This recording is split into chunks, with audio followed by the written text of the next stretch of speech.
মুখ থুবড়ে পড়ল কেক ব্যবসা। হাজার হাজার টাকার কেক কিনে খদ্দের না থাকায় লসের মুখে কেক বিক্রেতারা। আজ 25শে ডিসেম্বর, অর্থাৎ বড়দিন, অর্থাৎ মেরি ক্রিসমাস। বড়দিন উপলক্ষে বাজারের অধিকাংশ দোকানে বিক্রি হয় বড়দিনের কেক। এবছর নদিয়ার বাতকুল্লাতে দেখা গেল একটা অন্য রকমের ছবি।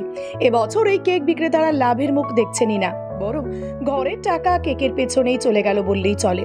কারণ তাদের দাবি, এখন মানুষ কেক তৈরি সরঞ্জাম বাজার থেকে কিনে বাড়িতে তৈরি করে সবাইকে কেক খাওয়াচ্ছেন। সেখানে অধিক টাকা দিয়ে কেক কিনে কেন খেতে যাবে বাজার থেকে সাধারণ মানুষ?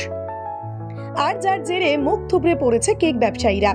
যারা কেক তৈরি করেন, কারিগর ও বিক্রেতারা সারা বছর অপেক্ষা করে থাকেন, অর্থাৎ একটি বছর এই 25শে ডিসেম্বর দিনটির জন্য, অর্থাৎ এই ক্রিসমাস উপলক্ষে কেক বিক্রি করে কিছুটা অর্থ সঞ্চয় করতে পারবে এবং ব্যবসায়ীদের মুখে হাসি ফুটবে।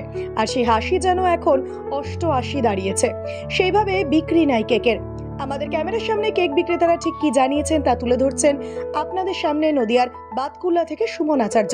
কি বলছেন কেক বিক্রেতারা, শুনে নেব। Bureau report, BCN Bangla. মানে প্রতিবারের তুলনায় খুবই খারাপ।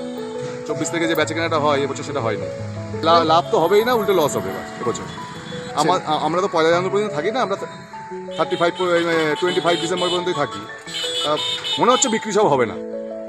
মানে প্রতি বছর যেটা করি তার অর্ধেকও হয়নি এবছর। গত বছর অনেকটাই লাভ করেছিলাম, কিন্তু এবছর মনে হচ্ছে সেটা হবে না। চিন্তা হবে সামনের দিন কি হয়, তার উপর চিন্তা করে আমরা দাঁড়িয়ে আছি এখন। সামনে আমরা এখন হ্যাঁ হতে পারে সেরকম, কারণ রাস্তায় লোকটা অনেকই কম কেক কিনছে এবছর, কেন জানি না, বুঝতে পারছি।